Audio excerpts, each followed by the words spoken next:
Shalom, Yabarakatam Yahweh, Bashem Hamashiach Yahushai, Hal Halal La Yahweh, all praise to Yahweh. Um, so we're getting started with the third day, the fourth day, Aliyah. I'm saying third day because I went to sleep about 5:30, maybe 6 this morning. All right, so anyway, Shalom Shakadagad. So we're going into to a portion for today. Now remember, February 3rd is the next new moon. February 3rd is the new moon. All right. Now Passover, the first day of Passover is going to be um, April 18th to April 19th, right? April 18th to April 19th.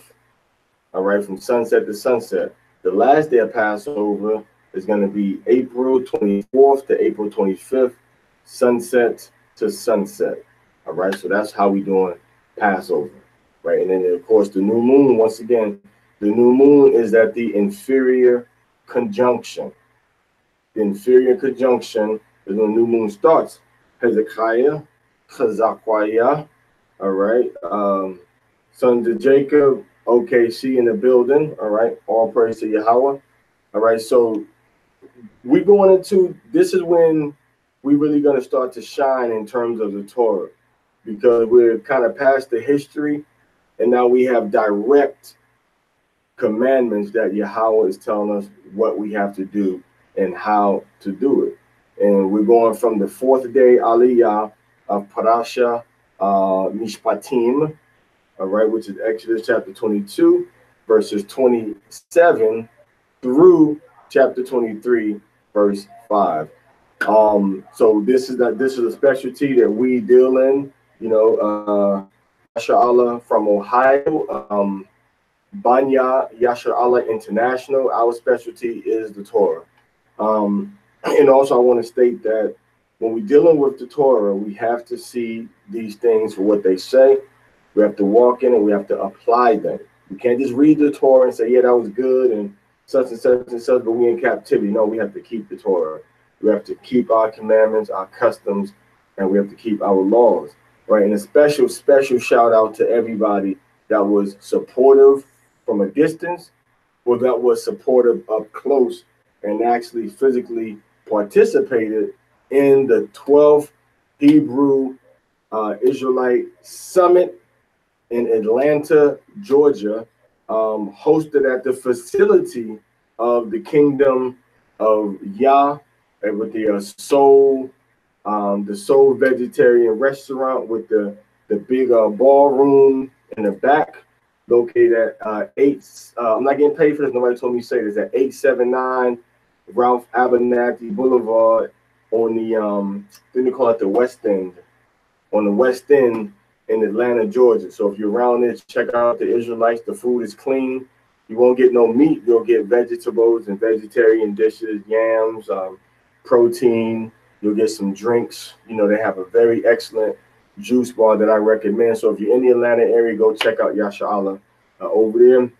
Don't go on a Shabbat, though. They are open on the Shabbat, but don't go on the Shabbat, all right? Don't go on the Shabbat. Go any other day of the week besides the Shabbat. They have the Kaboni sandwich, the Garvey burger. The Garvey burger seemed like it has some quinoa in it. Seemed like it has some quinoa in it, so if I'm not mistaken. All right, so they have a lunch special. I think it's like 11, maybe 11.60. Man, so filled me up. I was literally filled for my whole trip. We had food on the afternoon at around 2 o'clock, and I stayed filled until about 2 p.m. the next day. Now, and we had been kind of awake that whole time period, but the protein, there's a lot of protein, I guess, inside my body, and that's why I think it was quinoa, because when quinoa enters your, well, never mind, it was real slowly released protein, and I had that, I wasn't real sluggish and sleepy and stuff, so anyway, So hopefully we may have the next Hebrew Israelite summit down there in Atlanta, maybe in Chicago. I don't know. But, you know, I'm in favor of Atlanta in case you want my perception of it, perspective of it.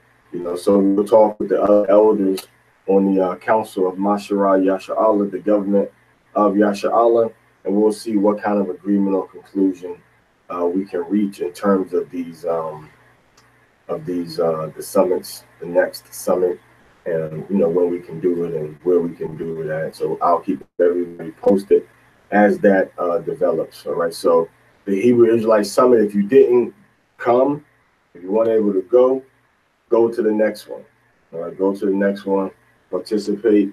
As soon as the date is announced, try to get your ticket and then try to get your place where you're going to be staying at, because that's going to be a very, very important part of your attendance, knowing where to stay or where it's going to be at, centered, you know, not too far from the location. So everybody that came out, you know, everybody that was able to participate in person, give yourselves a round of applause. All praise to the Most High, Bashem HaMashiach Yahushua. Very beautiful event, all love. This is definitely going down in history. The angels of the Most High, the Aliyah, was definitely rejoicing and bugging out like, yo, bro, don't. They were holding brothers' attitudes back, man, holding brothers, you know, wanting to get into their flesh back, and the angels prevailed. You know, the works of the flesh from Hashatan did not win this time around. You know what I'm saying? They didn't win this time around.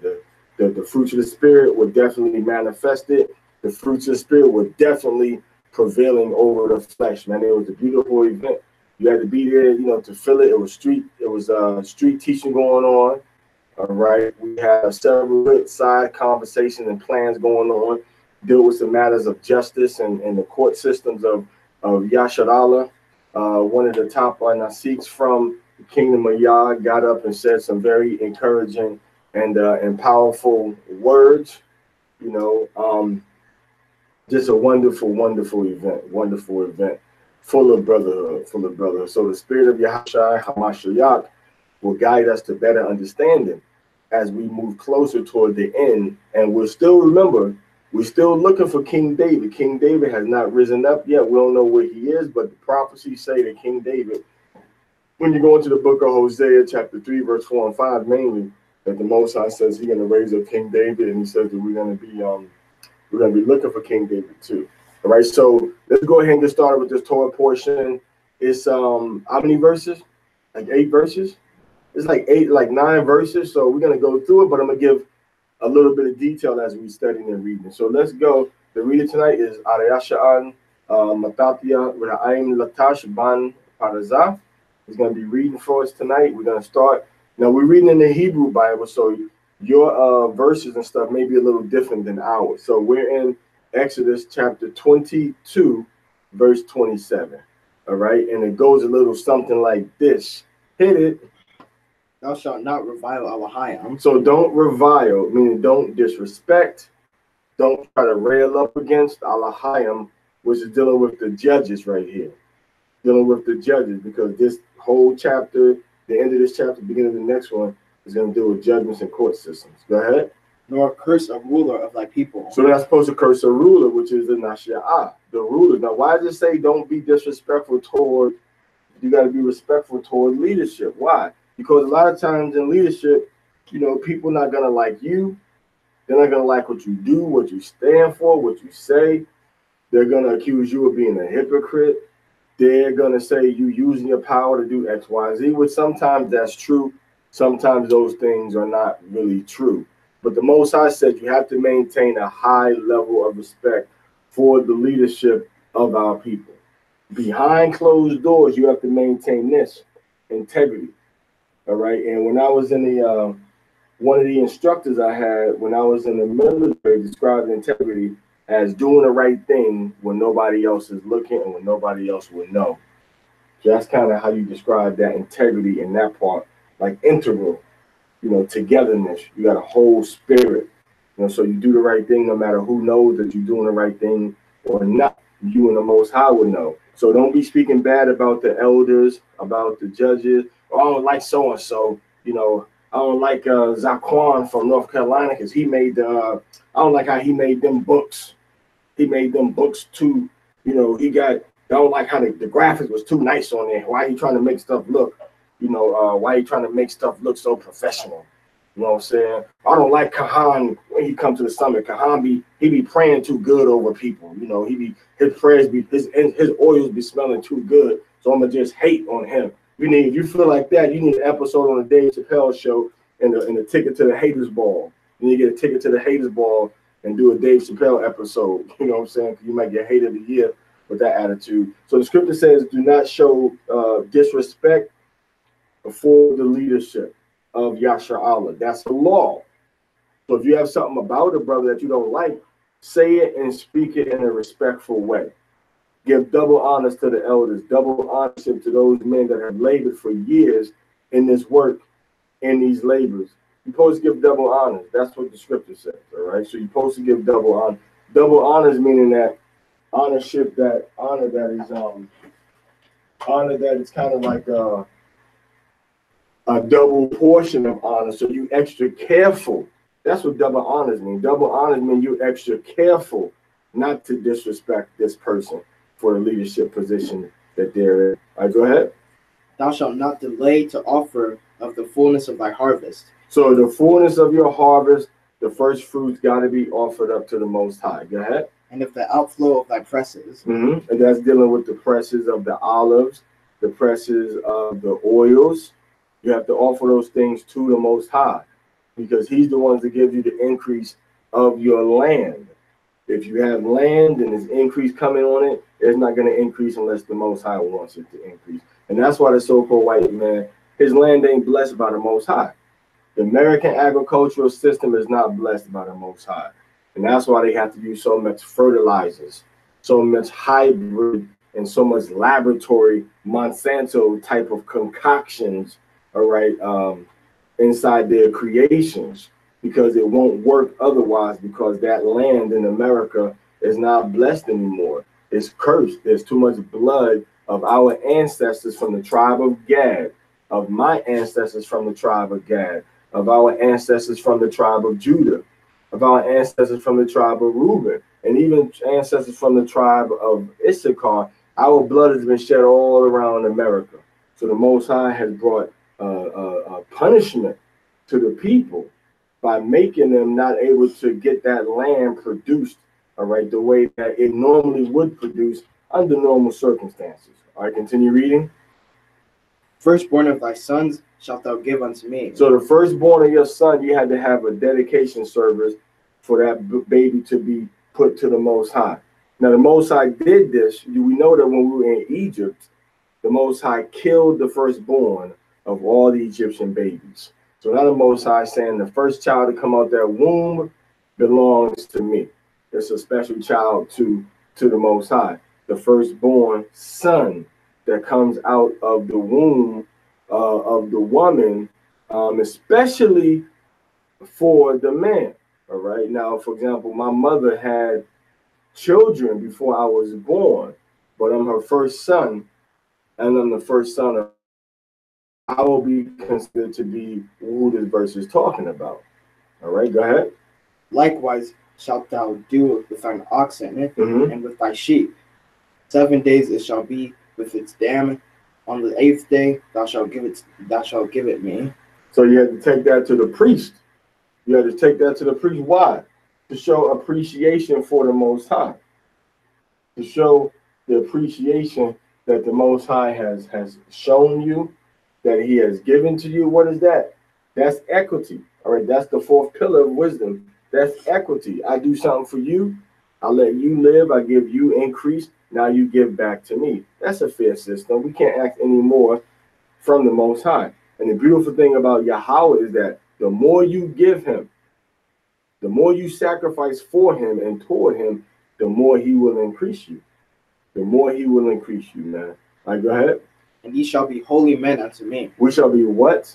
Holy men unto me. So we have to be holy to Yahweh. That means our tongue, our talk, all right, our attitudes, our dress, all right, our food, our friends, our household, what music we listen to, everything's supposed to be holy. Now we know people love, you know, sex, they love riding horses, they love to box, they love to do MMA or martial arts, you know, they love to draw, they love to swim, they love to water ski, they love to go hiking, climbing trees and swinging on a tire from a rope and jumping off of the edge of a bridge inside of a lake, all right, to go into there and swim and have fun. We all love to do things like that. But we have to love to do things that are holy to the Most High. We cannot do things that are not holy to the Most High. We have to be holy unto Him. Holy means that your lifestyle, your talk, your action, the way you dress, the way your spirit is pure before the Most High. It's set apart, kodash. It's set apart. That means that people don't look at you and think the same about you as they do with other people. Now, sometimes you might see me rub my nose or whatever, you know, that's because my little hair sometimes tickle the bottom of my nose, all right? All right, go ahead, read. And ye shall be holy men unto me. Be holy men to Yahweh. Go ahead. Therefore ye shall not eat any flesh that is torn of beasts in the field. So you might come upon an animal like a deer, and this deer, the meat has been torn off. All right, not a jaguar. We don't got no jaguars over here in this part of Mexico, but a mountain lion might have gotten a hold of it. All right, or a puma, or also known as a panther, might have got a hold of that deer. So the Most High said, we want to be holy. He doesn't want us eating this meat that we did not kill. Some other animal has killed it. So the Most High said, when it comes into our food chain, He wants us. Look how He did that. He wants you at the top of the food chain. He said, if an animal died and some other animal came and ripped it apart, He said, I don't want you to be eaten behind these other animals. Okay, I don't want you to be eaten behind these other animals. So He put that distinction between us and the animals. We're at the top of the food chain. Once we eat a food, okay, we can give it to a gato, a cat. We can give it to a little perrito, a little dog. Okay, we can give a piece of our lettuce to una vaca, right? To a cow, right? We can do that. But the Most High said, I don't want you eating behind other carnivores. Now, if the Most High, first of all, wanted us to be vegan or vegetarian, He would have said, don't eat any meat. So we already said the Most High is in favor of omnivores. He likes for us to eat meat, and He likes for us to eat, things that grow from like almonds, pecans, cabbage, lettuce. He likes us to eat those things, right? Carrots, especially the purple ones, all right? He likes us to eat those types of things. But He said, now if you come across an animal and some other animal has come and ripped the flesh off of that, He said, what? Understanding. That's the pillar that we're dealing with right there, understanding. Why are we dealing with understanding? Because remember, understanding is bayana. And between is bayan. So bayana means understanding. It also means between and behold. So we have to notice and behold between this animal that's been killed, that's been torn by another animal, and this animal that has not been torn by another animal. This animal that was being eaten by another animal, and this desires to eat. So we have to have the understanding and judge between those two. So all throughout the Torah, you always see wisdom. All right, let's go to the next verse. You shall cast it to the dogs. You shall do what? Cast it to the dogs. You shall cast it to the dogs. It is not right to take the children's bread and cast it unto the dogs. So the thing that Yahweh goes into in Matthew chapter 15, verse 24, right? He says it is not right to take the children's bread and cast it to the dogs, right? So if we don't take the children's bread and cast it unto the dogs, all right, He said you can't take this bread that's meant for the children and cast it to the dog. So once something is unfit for human consumption, Yahweh says, now you take that and you cast it to the dogs. You cast it to the dogs. And the dogs could be going into a euphemism. The dogs could be talking about an actual column, actual dog, 4-footed animal. But he says this meat you can dogs. You don't consume it yourself. So we have a higher standard of animal diet. Other animals eat behind other animals, but we as human beings, we as Adam, we don't do that. We're Adam. We're the highest form of physical sentient being creation that was planted on this earth and created with the elements that are in this soil that we step upon and walk up and down every day. So as the highest sentient being on this planet that was created from the soil and from the dirt of this planet, we have to have a much higher level of discretion when it comes to consumption. All right, read.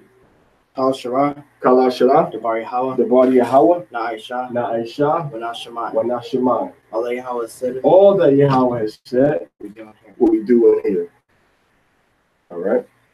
These are just certain laws that the Most High has given us and shown us what He wants to do and how He wants them done. So now we're going to go into Exodus chapter 23, verse 1. Remember, Torah is fun. The law is fun. Let's go into chapter 23, verse 1. Go ahead. Thou shalt not utter a false report. So you cannot go to somebody and say something that you don't know is true. You have to know that what you're reporting and what you're saying is not be false. So if you don't know, you cannot open up your mouth to testify, to give your opinion about something when it comes to a judicial process. You can't bring in character witnesses. Well, I knew this guy when he was 7 years old and I needed a nickel for lunch and he gave me that nickel, so I know he didn't kill that person. All right, that's two different things. You can't sway that. All right, now, so the scripture says what again? Read that. Thou shalt not utter a false report. So you cannot either utter, and the U.S. government does this all the time. How many people are in jail because the prosecutor raised a false report? Now, here is a person. You've been accused of a crime. Here is a person whose job it is to make sure you go to jail for the crime you got accused of, right? What kind of legal system is that? You got somebody in the American government, in the Mexican government, and all governments around the planet whose job it is to get paid to put you in jail when you get accused of a crime, not to investigate it thoroughly, not to look at the evidence thoroughly and objectively, but they're getting paid to prosecute you. Well, we went to the grand jury, and the grand jury, well, you know what? On all these cases where people go to court and they get proven innocent beyond a shadow of a doubt, I guarantee you that if you start going back looking for them people at the grand jury, looking for that prosecutor that wanted that person to be guilty, I guarantee you'd have a lot less unfair convictions, because now you convicted that person wrongfully. Now you got to pay, because that's what the Torah says. See, our judicial system is the most righteous judicial system on the planet Earth. The judicial system that we have as children of Israel, where the Most High commands you, he said, read that again. Thou shalt not utter a false report. Don't even let a false report that is not true come out of your mouth. That's what the Most High said. This is a commandment. So if you don't know if the report is true or not, you cannot utter it. Now let's see what this says. It says,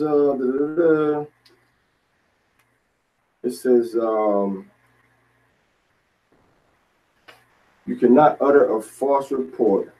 La'ah data'ah jakupat mashapat abayanka. All right, so don't even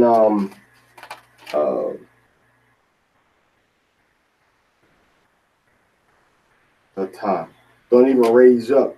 So a false report we don't even accept or deal with. All right, so don't even accept a false report. All right, don't even believe a false report. All right, So my this is a well, you know what? I heard that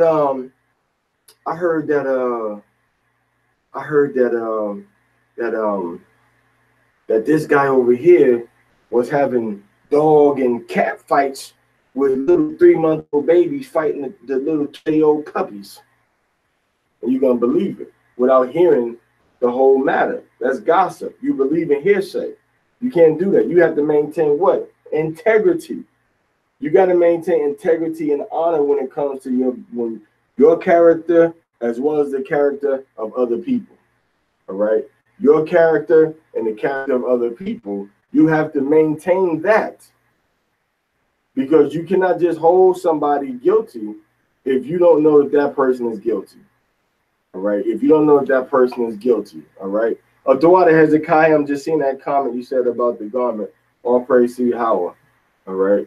So yeah, so you don't know if that person is guilty. You don't know what they did wrong. You don't know what the Most High, has going on. So you're gonna just look at this person. Shalom, Caro.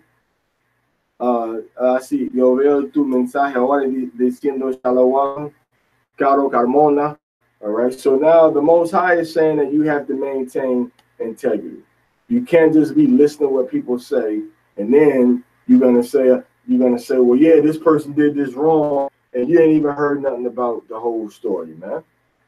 You know what I'm saying? You ain't heard the whole story. You got to hear the whole story, and you got to judge the matter righteously, man. You got to judge the matter. These are the laws of our people, man. These are the laws that the Most High gave to our people that we are supposed to be, walking in and observing. All right, and if we don't observe and walk in our own laws, commandments, and statutes, who's gonna do it? Who's gonna keep our commandments and teach our commandments if we don't do them? All right, we don't do them. You know what I'm saying? So these are the laws that we gotta walk in, man. We can't be, and also you can't be no judge. A lot of people seem to think that if you're a camp leader or if you were a teacher of the Bible, that automatically makes you some type of judge over people. No. The Most High says thou shalt make judges in all thy cities and all thy gates. All right. So you got to be made a judge.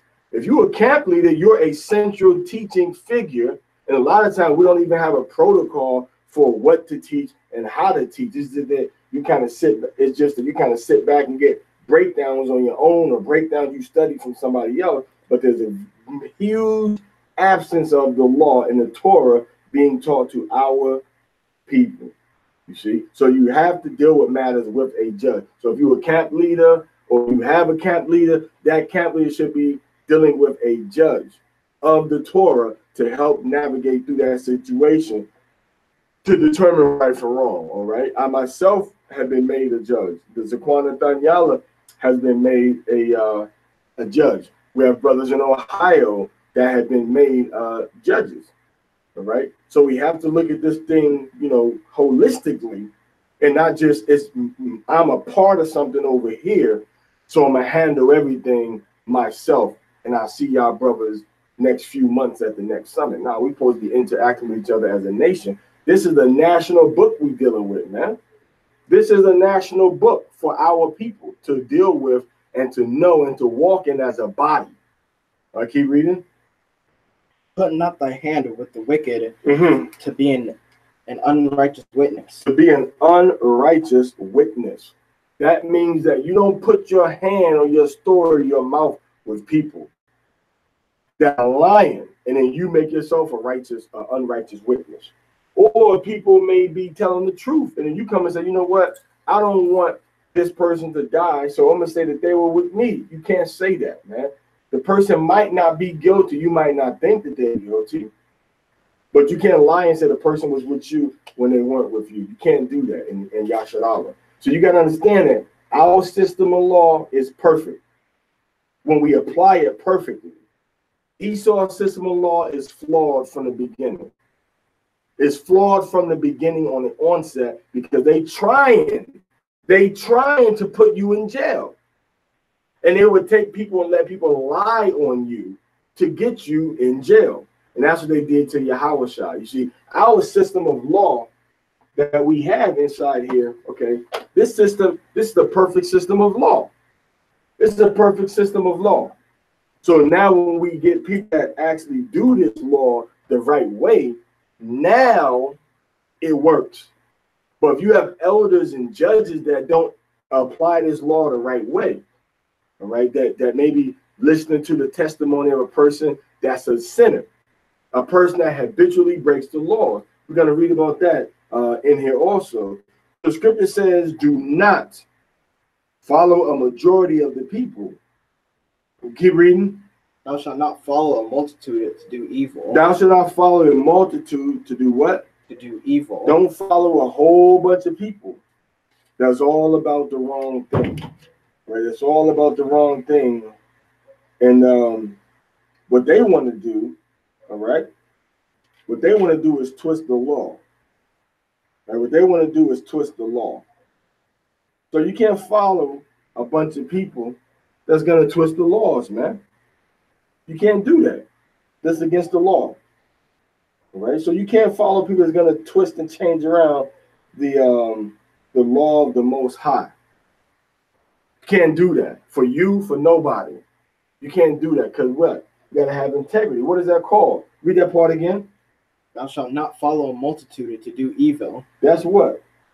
That's called having equity. See, evil and following. Following evil meaning what? Don't follow evil. You got to what? Follow righteousness. That's equity. That's the balance of the scales. Also showing you that what? Your judgment has to be righteous also. Your decision has to be righteous based on the proper instruction and knowledge that you receive and you understand it. You know how to apply it to this particular case with equity. And then that is the justice and right thing to do. Then you make your judgment. Then you walk into chakma, wisdom. All right, go ahead. Neither shalt thou bear witness in a cause to turn aside after a multitude to pervert justice. That means that you don't just follow people to say, you know what, well, everybody else thinks so I'm not going to do it. That means if somebody got to convince everybody what is the right thing to do. You can't. That's why the so-called white man got a hung jury laws, right? Hung jury go, right? Everybody got to be agreed, right? On whether or not this person is guilty or not, right? You can't just say, well, I think else says not guilty and you lose. No. The Israelite court system, everything is unanimous. Even when Esau's, with his court system, with the justices and stuff, and with the jury, I think it's got to be unanimous. Somebody correct me if I'm wrong, but I believe it's got to be unanimous, or they call it a hung jury, meaning what? We all couldn't come to an agreement. So it ain't who gets the most votes saying guilty or not guilty. It's who is really guilty and what does the evidence say after a preponderance of the evidence. So you have to, even when you're dealing with your children, you can't just say, which a lot of us have heard this before. I myself never experienced this, but I'm gonna whoop everybody until somebody tell me who ate up this whole gallon of milk and I just opened it 2 hours ago. There's all kind of ice and hot cocoa and ice cream is all over the kitchen floor and all inside the sink. Who stayed up in his kitchen and made a gallon of milkshakes and drank all the milk, a gallon of milk? And I'm gonna whoop everybody till somebody tell me who did it. You can't do that to the children, man. Much less to a grown man or a grown woman. You can't make everybody suffer because they ain't telling the truth. You gotta just wait it out. Ask the Most High to let you see who really did it. What's the evidence? And then when you find out who did it, bow, bow. Give them what they got coming. But the Most High said, you know what? I'm gonna just relax. You know, we're gonna figure this thing out. That's what the Most High law says to do. Let's just figure it out and see who did it. And we're gonna get the person that's wrong. But you can't say, well, you know what, man, everybody is in agreement. So I'm just holding up the show. So, oh well, yeah, I'm gonna agree with everybody, but you don't really agree. You just perverted and twisted judgment, man.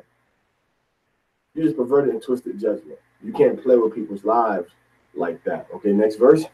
Neither shalt thou favor a poor man in his Go ahead.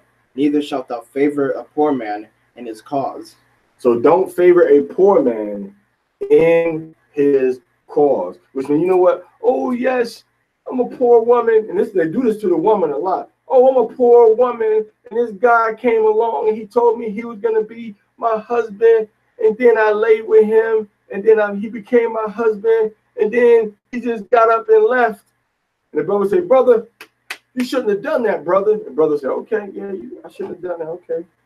Brother, will you punish him? You gonna punish the brother? And the brother walk away with his head down. Okay, punish the brother. Okay. Then a month later, you find out that the man walked away from the woman because he caught in a daggone bed with another woman, or he caught in the bed with a daggone pig or a dog or a horse. You see, some brothers keep quiet when you are unjust against them, and they don't get all loud and defensive. They just let you go ahead and do what you're gonna do, and they take it on the chin. They say, you know what? It is what it is. But then when that thing get revealed, what happens to the people that did that falsely, that did that false conviction of the person? You see that? So you can't look at a person because they're lower than somebody else, they're a woman, or because they're poor, because they don't have the money, and say, oh, we feel so bad for the poor, man. He got to be telling the truth. Because they're poor. Poor people are honest. It's rich people that are bad. So you can't do that. You can't have favor or like somebody or not like somebody when the case comes before you. They could be the grimiest, most bad reputation person that's innocent and the upright citizen, you know, that wears white gloves all day and keeps their hand at 10 o'clock and 2 o'clock and turns their signal on 100 feet before a turn. Wears their seatbelt when they first get in the car and they do everything correctly. That person could be the wrong person in any particular case. So you don't judge a case based on what do I know about this person before this case. That's what the white man does.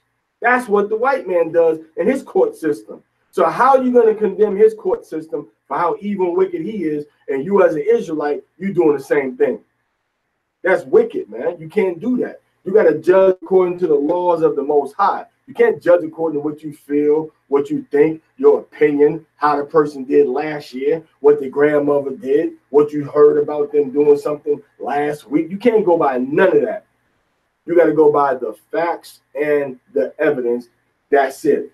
You can't go by, oh, they're a poor person, so we're going to show them some favor in this case. Because you ain't dealing with justice now. That ain't what? That's violating the fourth pillar of wisdom, which is equity. You ain't dealing in equity now. And when you forsake wisdom, she's going to forsake you. All right, go ahead.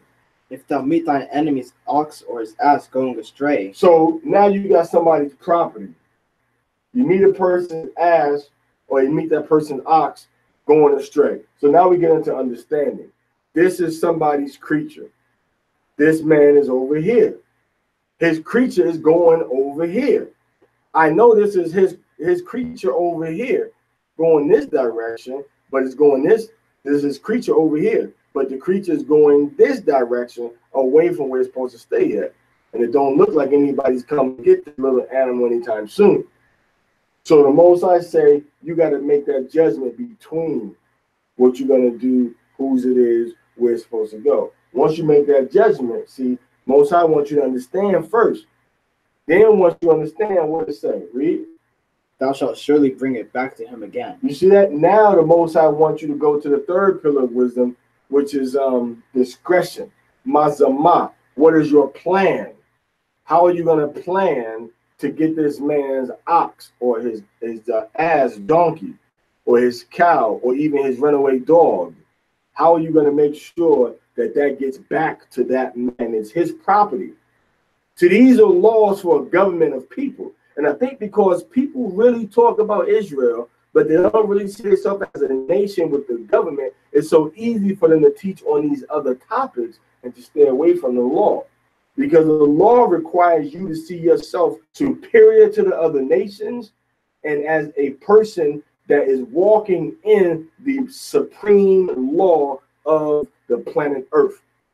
And if you don't see that, you ain't going to want to walk in this law. You're going to have excuses for it. See, the white man's laws are more justifiable or easier to keep in this captivity. Right? The white man come up to you teaching, well, some of us, the white man come up to you teaching on the street and say, lower your voice, turn your mic down. Most of us will do it. Now, we got a video where they told, I didn't, Most High, everybody can't get away with that, man. But yeah, So you got to use equity. You say, okay, how am I going to give this person this thing? Okay, how am I going to give this person this thing that belongs to them? You got to use equity now. It's fair and balanced and just for you to do this, for you to do this thing. You're going to take it back to his yard. Nah, the man ain't even home. You see that? That ain't righteous for you to take the man's stuff back to him. If he ain't there, you just take the cow back to the man's house. You know the man is on vacation. You see that? So now you got to take it to where? You got to take it to the judges in your gates, man. You got to take it to the people that have authority within your gates. And you got to say, look, I found this man's donkey or his horse or whatever walking around town and he ain't in town. So you got to be righteous with how you handle that problem too. Just because you have the understanding of the problem and you have a plan for the problem and you think your plan is fair and good does not mean that you can execute that plan all the time, because that's not just and righteous for you to do. Because not an animal, the Most High tell you got to be kind to the beast and kind to the animals. And you take an animal back to a home where nobody's going to be there to feed it or give it water is wrong. So now you got to do a better judgment. Go back up and say, what am I going to do? And then you return it in. Now I could ask just for me to give it to somebody else who has a legal responsibility to deal with. And furthermore, the law tells you that you have the responsibility to hold on to whatever it is.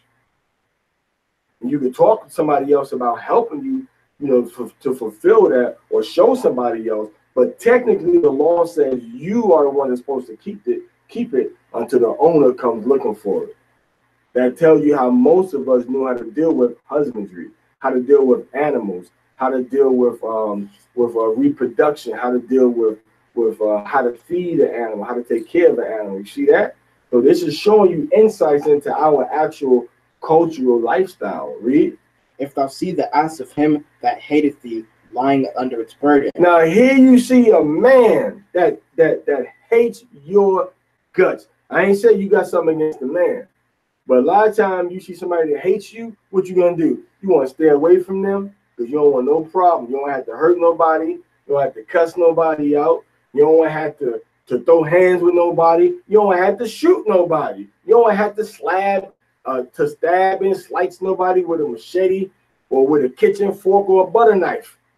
All right? You don't have to do no violence to nobody. You want to keep yourself in a peaceful place. So you see this man's animal. And that man's animal has a heavy load on him. And that heavy load just makes the animal go down. And it said, you shall what? Read that again. If thou see the ass of him that hateth thee lying under its burden. So if you see this donkey laying under a burden, and the owner of the donkey hates your guts, what you supposed to do? Thou shalt forbear to pass by him. Thou shalt what? Thou shalt forbear to pass by him. Go ahead. So you got to restrain yourself from passing by. Meaning what? You got to stop. Even though he hates you, you got to stop and help that animal. For the animal's sake and for your brother's sake. Read. Thou shalt surely release it with him. So you got to help the animal. Just because the man hates you, that's going into what Yahweh talked about and what the Proverbs talk about the enemies of our people. When the enemies are in a bad situation, we don't make that situation worse.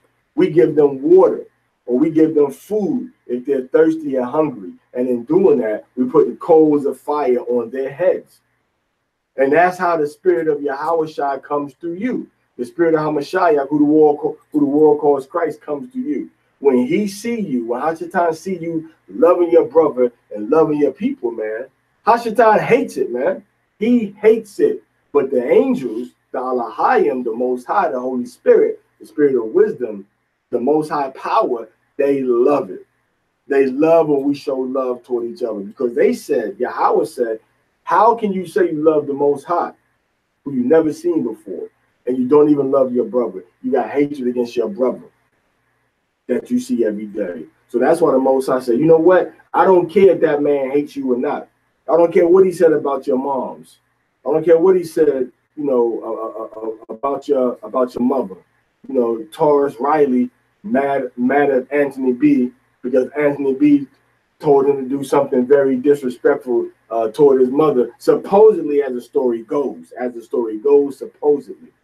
And he was mad at the brother because he said, come on, man, we grown men. You're going to get mad at somebody for saying something about your moms? Come on, man.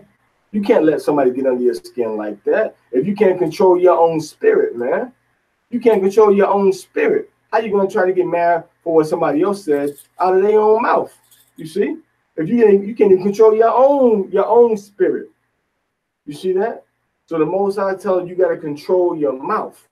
You see that? And you got to be patient and loving with people that can't control their mouth. So no matter what the reason is that a brother hates you, man, you keep on loving that brother. You keep on being peaceful toward that brother. You don't fan that fire, man. There's been so many times when you may see people just throwing gas on the fire, throwing fuel on the fire, and you may even be getting burns from off of that fire, man. You maintain your integrity, and I guarantee that when it's time to make peace, you're gonna feel a lot better in your spirit than they feel in their spirit. Yeah, you might throw a couple of you might throw some pot shots out at the person, but let that go, man. All right. So now when a person acts like they got hatred towards you and they're in a bad situation, what are you gonna do? Are you gonna try to get vengeance on that person? You're gonna try to hold a grudge against that person and not help that person? Are you gonna exercise equity? Are you gonna be fair and say, you know what, if I was in that situation, I would want help from anybody? So are you gonna help that person right there? Are you gonna help them? You got to get that goat or that ass from under that burden. The Most High help that person. Read. All right, read that again. If thou see the ass of him that hateth thee lying under its burden, thou shalt forbear to pass by him. Thou shalt surely release it with him. So they say you forbear to pass by. That means you stop. You don't pass by, and you help that brother's animal that's stuck underneath that burden and needs that help, man. You got to do it. That's the commandments of the Most High. You see that? So the Most High, this whole law is a loving Yahweh and then loving our neighbor as we love ourselves. There's no other law. This is what the scriptures mean when they say the summary of the whole law is love. If you don't read the law, you won't understand that. You'll think that, oh, the law is love, so all I gotta do is love you. I can love you and be gay. I love you and eat pork and shrimp and lobster and crab. I can love you and eat barbecue gopher meat. I can love you and eat this raccoon. I can love you and dress like a woman. I can love you and mess with dogs and cats and get married to a goldfish.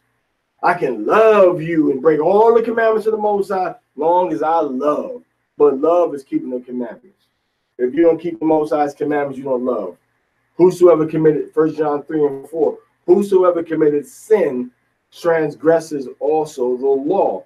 For sin is the transgression of the law. You cannot break the laws of the Most High in love.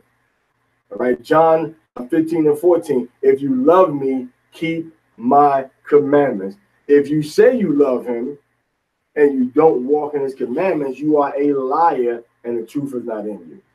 You see that? So you got to keep his commandments, and keep commandments. Now you got to show love towards your brothers, man. What's wrong with loving a brother? Let a brother get mad. Let him get an attitude. Let them talk bad about you, man. I do it all the time. You know how many people talk bad about me that don't know me, that heard something about me, that somebody told them? It could have been a person saying that something even happened to them and that I did it. And they could be believed by that person. But I conduct myself like this. Whether somebody told you something about me that's true or that's bad, I'm going to conduct myself with respect and dignity and honor toward you. So you're not going to see somebody saying a lie against me, and then I'm going to go show on my tail, breaking my back to prove that the lie is false. They could have told you on everything. They could have told you on their granny, on their unborn child that Parashah did so and so and such and such. If you ain't got two witnesses to corroborate, and then it's it. You might believe the person happened, but that don't affect how I deal with you. I'm gonna ask you. Yeah, they said don't give Aliyah no money to go to the store, man, because he's gonna come back with no product that you sent him to the store for. You're gonna come back with no flour and no money. I'm gonna say, Aliyah, man, you be going to the store and you be taking people money and don't bring their stuff. And you're like, nah, that never happened. I'm gonna say, well, so and so. I'm gonna say it. I'm gonna say, well, so and so told me they're giving you a bad name, bro, because they told me that you went to the store for them on several occasions and didn't give them their money back. And I'm like, nah, I didn't say that. And then we go over and meet the hey, you said Aliyah took your money, man. You said Aliyah took the money from you. Yeah, he did. He went to the store 5 times, gave me my product, and then gave me my money. Okay, the Aliyah might say, well, look, to the store for you, if you don't got what you want, to put the money right here inside this drawer, inside that little old cigar box or whatever, to put the money in the drawer. I'm like, yeah. Look inside that cigar box in that drawer.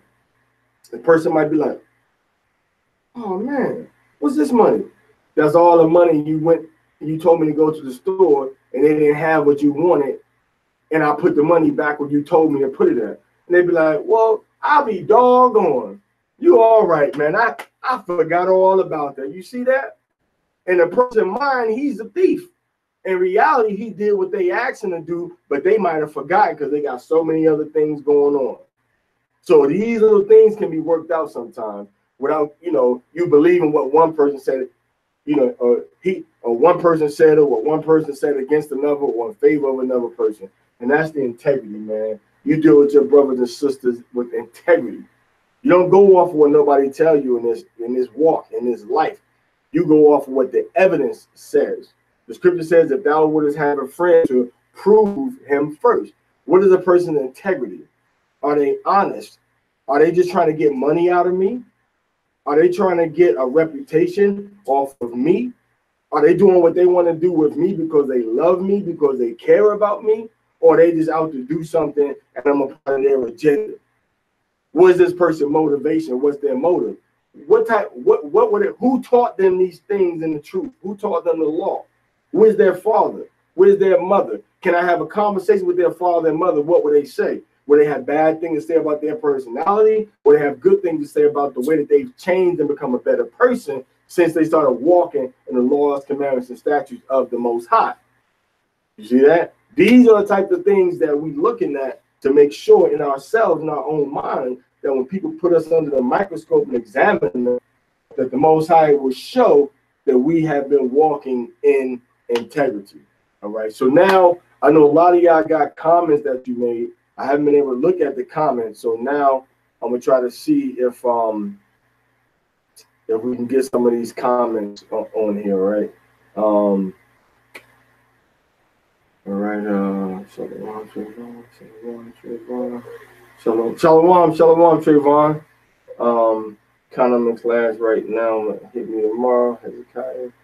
Big happy. I don't know what that happy was about. Hezekiah, that's right. Okay. Gotta go back and look at it. This is a great class. All praise to the Most High. Quran, hallelujah.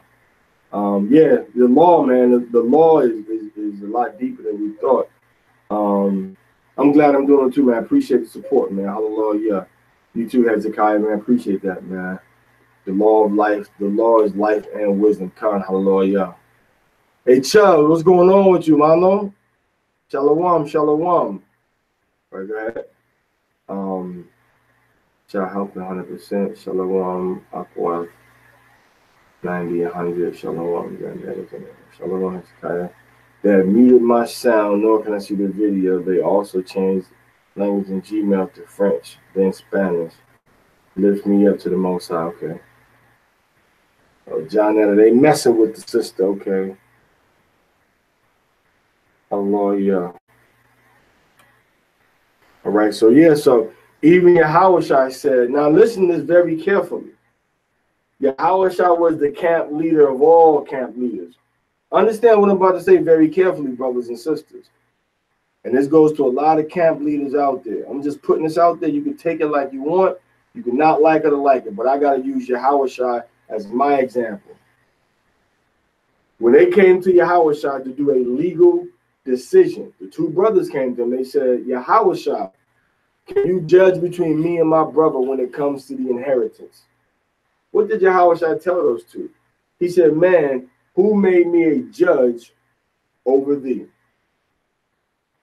Yahushua said, I'm not your judge. I can't get into that legal situation. I haven't been made a judge over you. So if Yahushua hadn't been made a judge over them, that shows you that you got to be made a judge over our people. And we already read all of that going from Exodus chapter 18 about the leaders of our people being taught the law and then being appointed in positions to help the people with the law. That's what we read.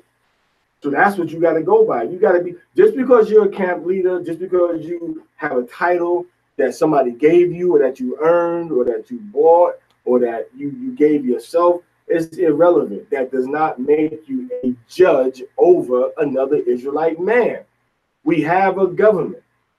And in that government, we have men that were judges before the government got set up and still operating as judges of the Torah, of the Torah. If you have a case with somebody, a problem with somebody in your camp or not in your camp, inbox me and I will direct you toward the proper authority to figure out and handle that situation.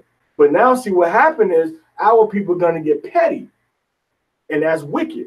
You got brothers that's going to try to punish you because you in a camp and you want to go to somebody to get a righteous judgment, and they're going to try to say, well, you supposed to come to me. What scripture is that?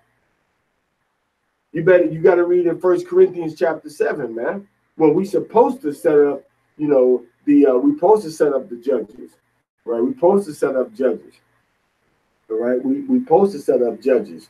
We supposed to set up people to handle different cases, all right?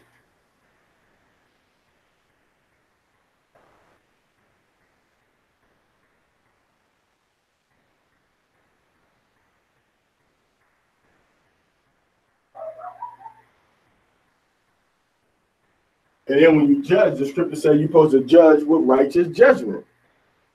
You're supposed to have judges and elders in all your gates. All right. Now, like I said, Mexico, we have judges that were set up. California, right now, we have judges that were set up. Ohio, right now, we have judges that were set up. And we have, Shatar down in Florida. I'm just talking about what we, as Banya Yasha'Allah, as a council of governmental affairs, have done, as Banya Yasha'Allah International. Judges set up in different countries. So now with these different judges set up, you contact me and I will put you and plug you into whomever is in your area, closest to your area, to judge that matter. These are brothers that have studied the law and studied the Torah for years and been walking in it and have actually heard cases within their body dealing with the law. Dealing with the law. So when we deal with the law, we have to go inside of it and research, you know what, this is what this means, this is what we got to do it. And then you counsel with the other judges. See, a lot of you brothers out there counseling with men that have a few years less walk in this truth than you have. You're not counseling with men that have these experiences. You're not counseling with men that have actually read through the Torah and walked in the Torah and studied the judgments of the Torah and studied decisions and cases that relate to the Torah. And that's what we need in Yasha'Allah to help us with right from wrong. And when the scripture says, Yahushua himself said what? Whosoever shall do these commandments and teach these commandments shall be called greatest in the kingdom of heaven. So Yahushua looks on you when you teach the commandments as the greatest in the kingdom of Hashem. They say, you know what? He's teaching the commandments. He's teaching the law.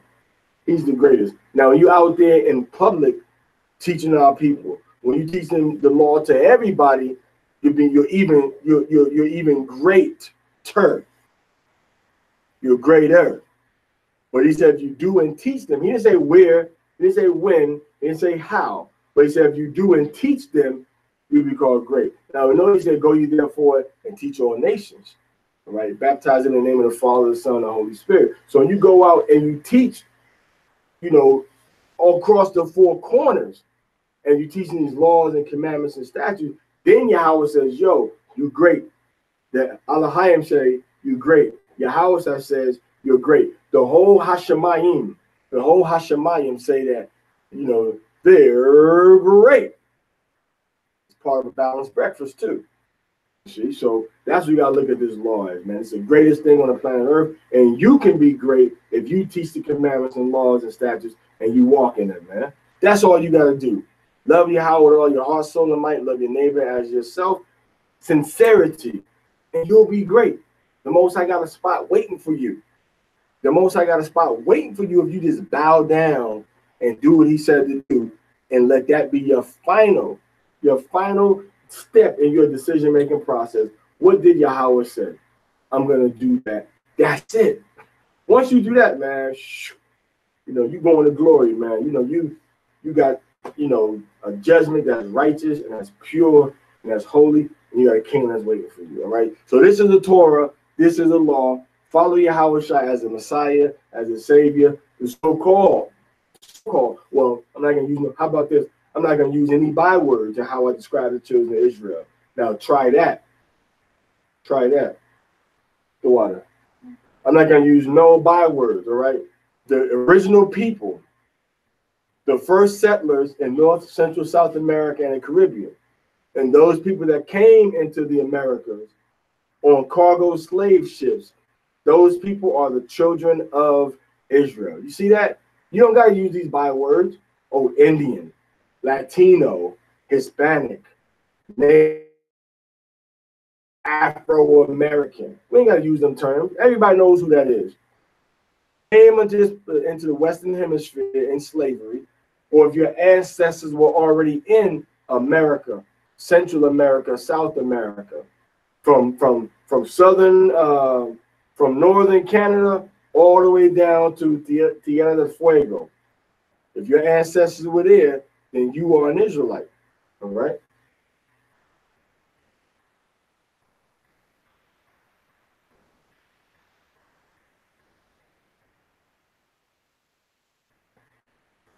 Excuse me. So we have to keep these laws. You're an Israelite. We don't got these. Let's stop using the bywords. Let's stop calling people Hispanic. Let's stop calling each other black. Let's stop calling each other Afro, African, Black American. Let's stop using them words, man. Take the powers away from these bywords, man. Let's start using words that we know who we're talking about. All right. The people that were living in central Mexico are the tribe of Yashashakar. The people in northern Mexico and that were in America when the so-called white man got here and named that land, that's the tribe of God. The people that came to North America on slave ships, that's the tribe of Yahwadah. People that were in Florida, those areas over there, that's the tribe of Rabban. Let's not use these bywords no more, man. That's the righteous judgment. See? So we have to read these laws and commandments and statutes. I mean, today we covered respect, appreciation, honor, and integrity. We talked about judges, courts, and property. We talked about executing a proper judgment regardless of how many people agree with you or disagree with you. We talked about respecting the judges and not saying disrespectful things about the judges or the rulers of our people. We also talked about respecting your brother's property or animals that belong to your brother, whether you like him or don't like him. If you see an ox that needs help, or a sheep or an ass or donkey that needs help, that's your brother's property, and he hates you, you're supposed to put that hatred that your brother has for you to the side and still help out his property, helping that animal. All right. So these are the things that we have to really understand: respect, appreciation, honor, integrity. These are principles that we learn from the Torah. So when you teach your children the Torah and you walk with them in the Torah, you make sure that their personality is developing around what the Torah says, to have integrity, to honor, to have appreciation of things. That's why the Most High said, give me the firstborn of these creatures, to appreciate what he has done. Respect your brother. Don't matter if your brother is poor or the man is rich. You respect every man fairly under the laws of the Most High. You show no favoritism. You respect the man whether he's rich or whether he's poor, whether he's big or whether he's small. You respect that man. And then you got the 7 pillars of wisdom to check yourself, man. You run what you talking about against these 7 pillars of wisdom and try to get a proverb for everything that you're doing and see if that proverb applies to the situation that you're talking about. All right. So I hate to go, but Yahweh be with you in the name of Yahweh Shah Hamashiach. Now remember, the next new moon is February 3rd. And what we're trying to do is all of the brothers and the sisters that's really trying to get into the Torah, the Tawara, and try to do the Shabbat service the proper way. We're going to start doing classes on Zoom the first new moon after every Sabbath. I'm sorry, the first Sabbath after the every new moon. So all of the different brothers and sisters from different states in America mainly, deal with America, and maybe northern Mexico with the English speaking. We're going to deal with the brothers and sisters in all of America that's dealing with Banya Yasharallah, you know, that want to learn from maybe the elder of Torah and law enforcement of Mashara Yasharallah. So on the Shabbat, the first Shabbat after the new moon, we're going to try to all get together on Zoom, and all the different congregations that we rocking with are going to be able to read the Torah. Read the Torah, and when they read the Torah, they break down what it means, and then we go to the next city. They read the Torah, they break it down. Then we have all the prayers. And we're going to say all the prayers together. You know, Springfield might get some prayers they got to say. All right, Kansas City might get some prayers they got to say. All right, Tampa and Orlando might get part of the Sabbath service that they got to say. All right, LA, San Diego might get a set of prayers they got to say. And then Ohio might get a set of prayers they got to say. Cleveland, Columbus, Cincinnati, and Mexico get a set of prayers that they got to say for the Sabbath service. And then you just rotate around and you read the Torah, take turns reading the Torah on the Sabbath, and then you got the portion for the Haftarah, which is the portion of the going into the you know, the writings, like from Joshua forward to Malachi, and then you got a portion that comes from between Malachi and between Matthew and between Matthew and Revelation. Now, truthfully, they probably should have put Apocrypha as part of that equation too. You know, because those are books that get forgotten, but them books were originally integrated into the whole Bible. They weren't separated out. If you get a Spanish Bible called the Del Oso, you'll see that they had all them verses integrated into the Bible. They weren't like a separate book. Integrated. All right, the Song of the Three Holy Children, Song of Susanna, that was all part of Daniel. It was all part of Daniel, man. It wasn't no separate book, you know, by itself. First and second Ezra was part of Ezra. All right, part of Ezra. It was all together. So check that out. All right, so hopefully let me know. Hit me on the inbox. Hit me on the inbox. If you want to know how we've been doing things, you know, dealing with Banya Yasharallah, how we've been doing things. But like I said, Banya Yasharallah is mainly a council of governmental affairs. We're not a camp per se. That's why people say, what camp you with? We don't really, we just say we part of the government, and we deal with Mashra and Banya Yasharallah, and then we deal with the camps in Ohio and Mexico, stuff going on in Southern California, and also overseas, a lot going on overseas too. But we deal with people, we like to deal with people on the ground, face to face, and we don't really publicize our dealings with everything that's going. We'll post stuff like after we've been someplace or had trips or whatever, but we're just constantly, oh yeah, we're doing this, we're doing that, we're doing this. Let the sheep hear the voice of Yahweh Shah Hamashiach and come to us. And once we see you serious about the law, steps, and commandments, then we invest more in you. The more serious we see your spirit is about the Most High and about Yahweh. So you got to be humble and admit that you want help and you need help, you know, because you see this as being given you. These understandings are being shared with you, you know, at no cost and no commitment, and not expecting nothing from you or from me. We're not trying to recruit nobody. We're just doing what Yahweh said to do. So we're gonna get the same reward no matter how many people listen to us. We're gonna get the same reward. Yahweh got the same reward. The same people that spit on him, that pulled his beard hair out, plucked his beard. Yahweh still got his same reward of glory and eternal rulership over everything. He still got the same glory. You see that? He still got the same glory, no matter how many people believe him or didn't believe him. So when you're doing the work of the Most High, you know that when you go out there, you got nobody listening to you. One person walk by all day, you still get the same reward from the Most High. So when we teaching this law, and we got a school full of 100 brothers, we got a Passover of 3,000 people. It don't matter if everybody is breaking them commandments and ain't being taught to love their neighbor and to love Yahweh and to keep these commandments and love the Most High with all of their heart, soul, and might. That's what matters at the end of the day. And remember, a lot of these people you dealing with, I'm from the tribe of Gad. So when I get in the wilderness, I'm going to be rocking with Gad. I'm not going to be rocking with Judah no more. I'm not going to be rocking with Ephraim no more. I'm not going to be rocking with Naphtali no more. When we get to the wilderness, we're going to be part of our tribe's setup. That's how it's going to be. That's the way it was the first time around. That's how it's going to be now. So the Gadites going to be with the Gadites. Reuben going to be with Reuben. Levi going to be with Levi. Benjamin going to be with Benjamin. And then we're going to set up from our father's houses. We're going to set up captains. And we're going to set up leaders of tens, 50s, hundreds, and 1,000. Like the scripture said to do. The Most High said he's going to judge us in the wilderness just like he judged our fathers. That's what he said he's going to do. So that's what's going to happen in the wilderness with our people. So these judgments that we're reading about, that we read today in Exodus chapter 22, verse 27, through Exodus chapter 23, verse 5, those judgments and laws have to be studied and learned. They have to be known by our people.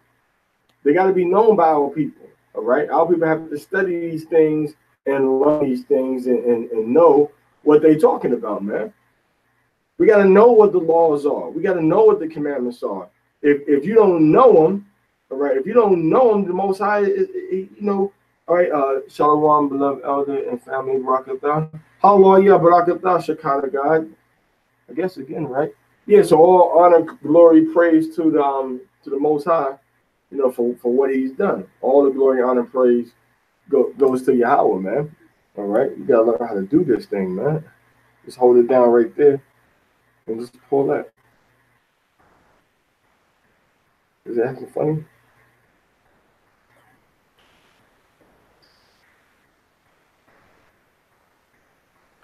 Also, I think that my beard's okay too, man. All right, so all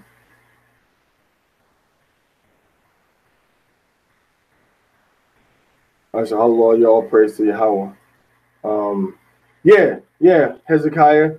The Apocrypha was originally part of the Old Testament. Give me the Spanish Bible right there, man, with the little blue cloth cover on it inside la caja ahí, la caja, no sé si es la caja azul o una de las cajas allá tiene la Biblia como azul con burbujas.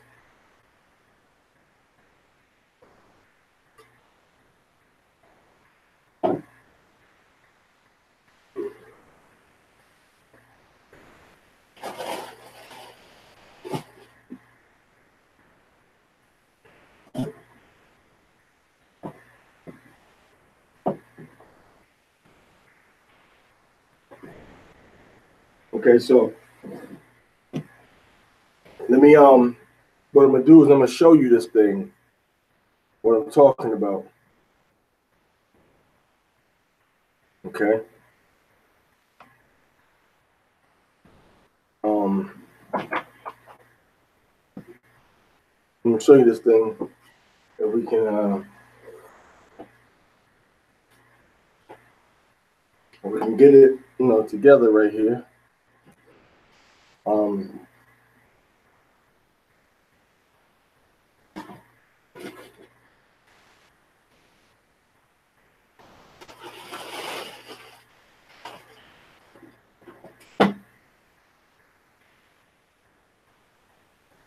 All right, so we about to close up now.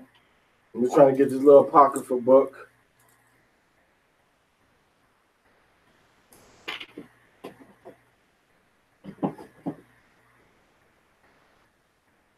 might be in that one right there. See it?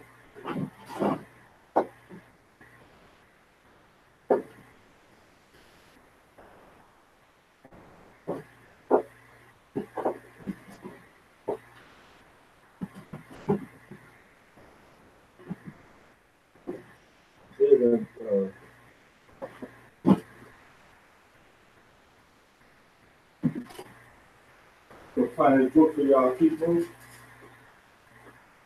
What are you talking about?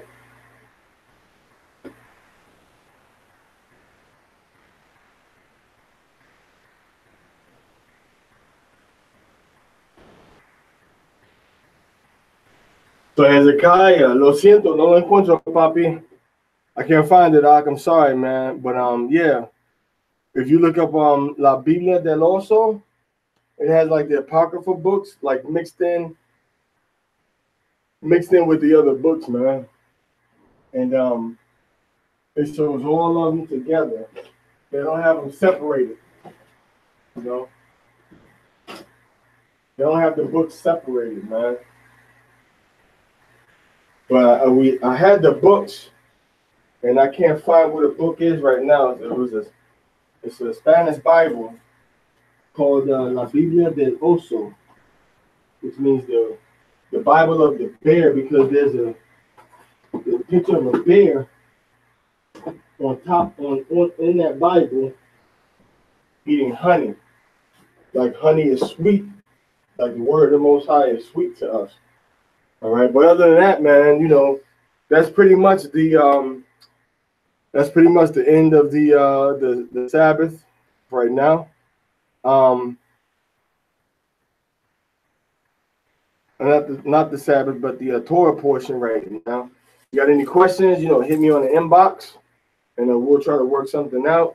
If you want to be a part of that, you know, we're trying to do all these Sabbath classes together with certain brothers that we know. All right, if you want to learn, I'll put the information out there so you can kind of participate and listen to the Sabbath service with the reading of the law. And once again, you have to remember, reading the law on the Sabbath is mandatory. This is what Yahweh says when he says keep it holy and have a holy convocation. And then Yahweh said that he read the Torah on the Sabbath on every time, every Sabbath. And then it says that in every city where you had Israelites, the Torah, the laws of Moses, were read every single Sabbath day. All right, so I think that's pretty much it, you all. Let me check one more place for the Spanish book, Hezekiah. Let me check. I think I know where it is.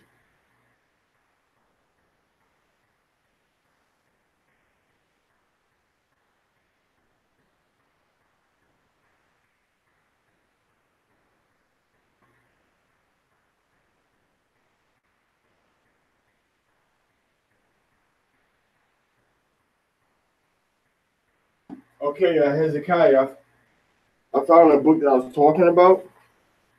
All right, it's you see that? It says Sagrada Biblia, traducción casi todo de Reina 1569. Okay, so that's why they call it the Biblia del Oso, because they got a bear on the front. Biblia del Oso means Bible of the bear, or the bear's Bible, because they got the bear right there. So when you look at the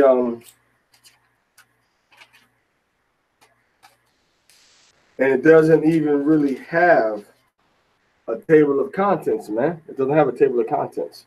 See, there's no table of contents. It starts right here with the books of Moses, Moises.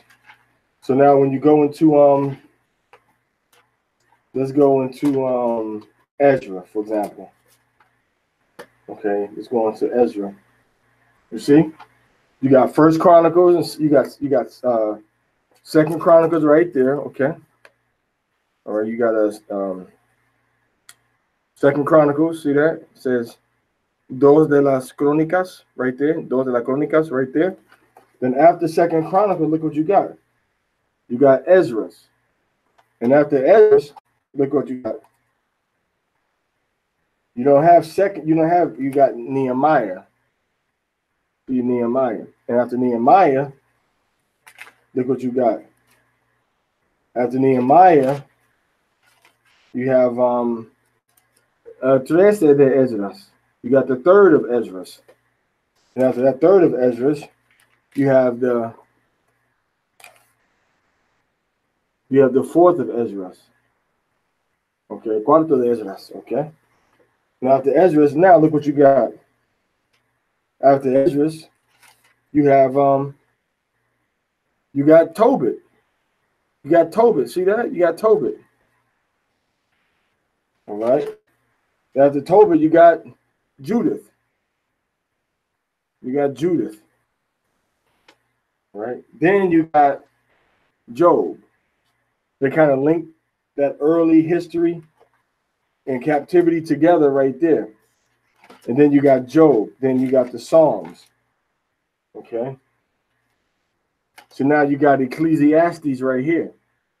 Ecclesiastes of Solomon. Now look at what comes after Ecclesiastes of Solomon. You have the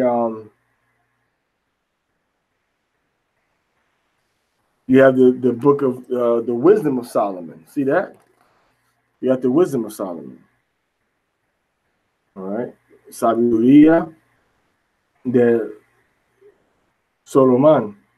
El libro de la sabiduría comúnmente dicho de Solomon. Commonly called or commonly said Wisdom of Solomon. All right. And then after that, you have the sabiduría de Jesús, hijo de Sirach, llamado comúnmente eclesiástico. You see that? So you got Ecclesiasticus right there. You see? You see that? Got Ecclesiasticus right there. Now if you got Ecclesiasticus, all right, then you have then you go into Isaiah. Now watch when I go to Jeremiah. Watch when I go to Jeremiah. Okay? There's Yeremiah, all right? There's Jeremiah right there. See that? There's Jeremiah. Now check this out. After Jeremiah, I got Lamentations after Jeremiah. So now, after Lamentations, I have the letter of Baruch, which was Jeremiah's scribe for Jeremiah. Okay, he's like a secretary. You got Baruch. Okay. Now,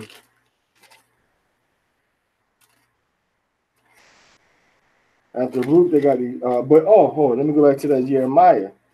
And this is what I want to show you inside that Jeremiah. All right.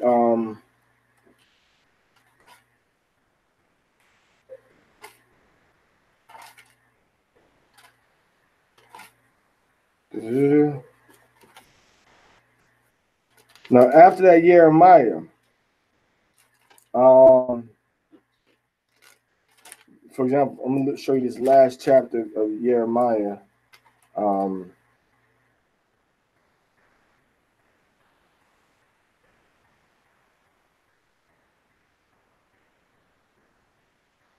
No, I'm thinking of Daniel. I'm sorry. After Daniel. Okay, so here's Daniel. That's Daniel. Okay. And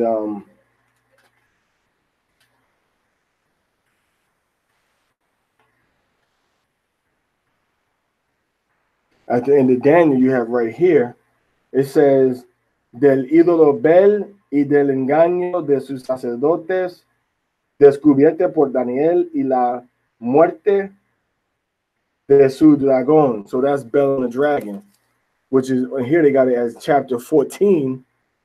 All right. Chapter 14 of Daniel. See that? Chapter 14 of Daniel is Bel and the dragon. All right. And then when you go into chapter 13 right here of Daniel, this is right here. All right. You see that? That's the history of Susana. Right? La historia de Susana. You see that? La historia de Susana right there. All right. La historia de Susana right there. All right. Now you go before that. When you go to Daniel chapter 12, Daniel chapter 12. That's the last chapter of the regular Daniel. Okay. So all of those books are put inside here. Now, you say, okay, well, yeah, Malachi is the last book. Okay. Check this out, though. Okay, check this out. This is Zechariah, right? This is Malachias, which is Malachi. Now look at the book after Malachi's 4th chapter. See that? El primer libro de los Macabeos. See that? So Maccabees comes after Malachi in the Old Testament, in the Old Spanish Bible from 1569. But the so-called white man said, but the so-called English-speaking white man said, no, we're not going to do it like that. All right.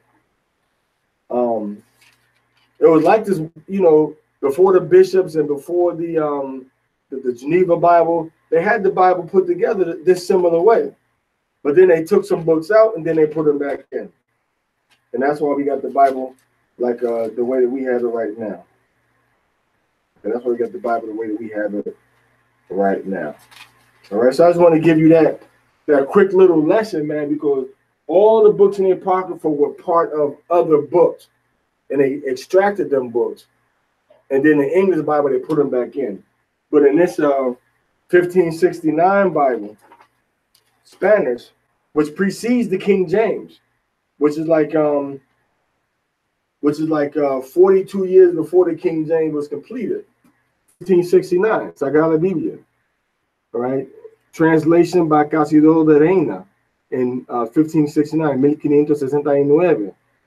So this Bible has the Apocrypha integrated into the books that they before they were taken out. All right. You know what I'm saying? So once again, you know, we went over the Torah portion. We went over the law, and hopefully everybody's concerns or everybody's things were addressed. You know, yeah, Baruch and them go together. Baruch and Jeremiah, they do go together. You know what I'm saying? But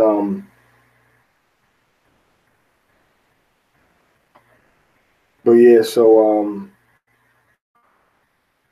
like I said, we clear on that. So all praise to Yahweh B'Shem HaMashiach Yahweh Shai again, and Shalom Lekam again.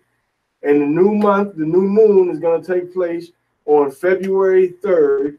The first day of Passover is April 18th to April 19th, sunset to sunset. The last day of Passover is April 24th to April 25th, sunset to sunset. Hopefully, some kind of way, the Most High's will, we can all celebrate Passover together. All right. Hallelujah. Love all of y'all. Shalom Lekam. It was beautiful meeting most of y'all at that summit, man. I really thank the Most High for you brothers sacrificing your time, your money, your gas, and most of all, your sleep to get to that summit, man. All praise to the Most High. B'Shem HaMashiach Yahweh Shai.